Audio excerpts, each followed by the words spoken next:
الاخوان السلام عليكم، تحيه للجميع. كنتواجدوا حاليا الاخوان في الشارع ديال بلجيكا ونتجهوا للنجمه اللي معروفه الاخوان، معروفه بالبنك الشعبي ديال بلجيكا. هاد البلاصه هادي اللي هي نقطه سوداء لجميع مستعملين الطريق، خصوصا ملي يعملوا هاد الستوبات. هنا الاخوان كنلاحظوا بداو كيحفروا هنايا هاد الايامات، على الله حفروها تقريبا شي 15 يوم هما كيحفروا، عاوتاني غطاو هاد الحفره هاديه ومشاو بحالهم تقريبا شي 15 يوم كذلك، ورجعوا عاوتاني كيحفروا. كما كتشوفوا الاخوان رجعوا حفروها. واش نساو شي حاجه؟ ما عرفتش شنو هذا الشيء هذايا. نفس الحفره كيعاودوا يحفروها عاوتاني. هنا كتكون الاخوان الطريق كامله كتكون واقفه، اللي هو اللي راجع كلشي الطريق كامله كتكون واقفه، والسبب هما كما كتشوفوا الاخوان.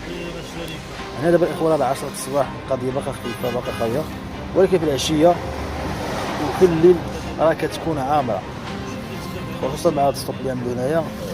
هاد السطوب هذا ماشي بلاصه ديالو، راه كيعرقل السير بدرجه كبيره كبيره الاخوان. ما صالحش مره كما كتشوفوا الروبوان صغير والطريق خدامه هنايا. الطريق ما كتوقفش اللي هو الاهلال ماشي لدرميكنا ماشي الاتجاه ديال برشيفه ولا الحرارين. هاد السطوب هذا راه ما خدامش الاخوان، واللي بغى يعرف هادشي كامل هاد المشاكل اللي كاينه في هاد السطوب هذايا يجي العشيه ويشوف داكشي بعينه. كلشي كيعاني من هاد السطوب هذايا، ما كرهناش يزولوه بصراحه. ماشي غير هذا، كاين بزاف ديال السطوبات ما جاوش في البلاصه ديالهم، غير كيتسبوا في البلوكاج. كما كتشوف هنا نرجعو بحالنا خاويه، لحقاش 10 الصباح الطريق باقا خاويه. الهدف من هذا الفيديو قلت نوريكم الاخوان الاشغال اللي كتعاود هنا في طنجة. كيعملوا واحد الخدمه وكيعاودوها خدمه عاوده.